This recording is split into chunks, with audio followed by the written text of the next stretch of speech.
Well, doesn't it feel like we've been talking about electric vehicles for decades without much to touch or feel? It's all about to change, however, as more EVs arrive here on our shores. And here are two small cars that make the bid for your next family vehicle. The Hyundai IONIQ and the Nissan Leaf are pure EVs.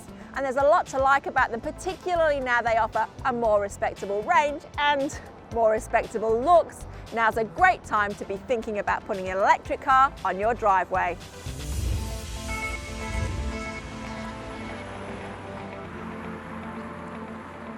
The pair are the only pure electric small cars available right now for under $50,000. And with an indicative range of 270 kilometres in the Leaf and 230 kilometres in the IONIQ, these cars can serve the needs of most drivers' day-to-day requirements. An early pioneer of the EV movement, the Nissan Leaf may have polarised opinions with its initial exterior design. But the all-new generation is all grown up. It's different enough looking, but not too quirky. While the IONIQ has a relatively conventional look, but with a solid grille that denotes it is not a conventional vehicle. Each of these cars will charge from a standard household socket, which can be very slow, or a fast charger. The Nissan offers a choice of two charging configurations, including the Japanese favoured Chata mode charger, while the IONIQ offers just the one CCS style charger, but with fast charging capability. Ultra-fast charging bays are slowly appearing in major metro areas, offering charging on the go. Even the slower charger increased the Leaf's range by 30% in just 20 minutes and cost the credit card just $4. Charging and clever electric drivetrains aside, these cars are also packed with technology and features, but they want to be because they've each got a price tag approaching $50,000. Both cars offer a high trim level, although it's the Nissan that feels the most plush. There's heated seats in the front and rear of the Leaf, while the IONIQ gets heated and chilled seats in the front. Both cars have a heated steering wheel and will preheat the cabin before departure, and both offer infotainment tech including navigation, Apple CarPlay and Android Auto compatibility.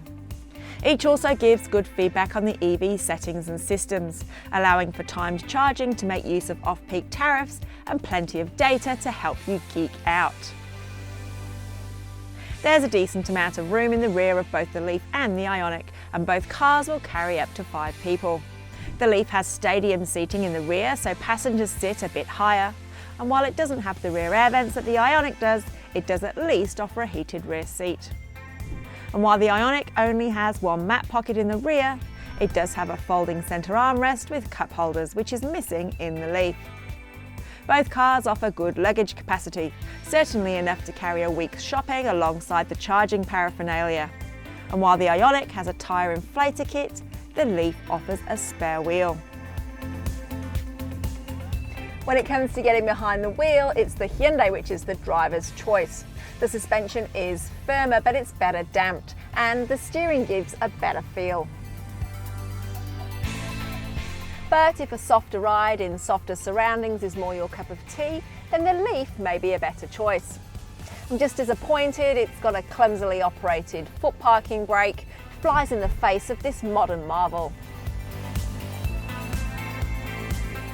I like the feel of the Leaf's cabin, it's definitely more plush, but in terms of ergonomics there's a few things that don't work quite right. The screen, for example, is incredibly hard to see in strong daylight. Here in Australia we've been slow on the uptake when it comes to EV adoption, and that may be due to range anxiety, design foibles, cost or practicality, but all of those barriers are fast disappearing. With range that meets the needs of the majority of drivers and the arrival of fast charging solutions to ward off range anxiety, the Leaf and IONIQ both make a solid case that they should be your next vehicle. So which of these two should you choose? Well, we reckon a fair amount of the decision is going to come down to styling and personal preference.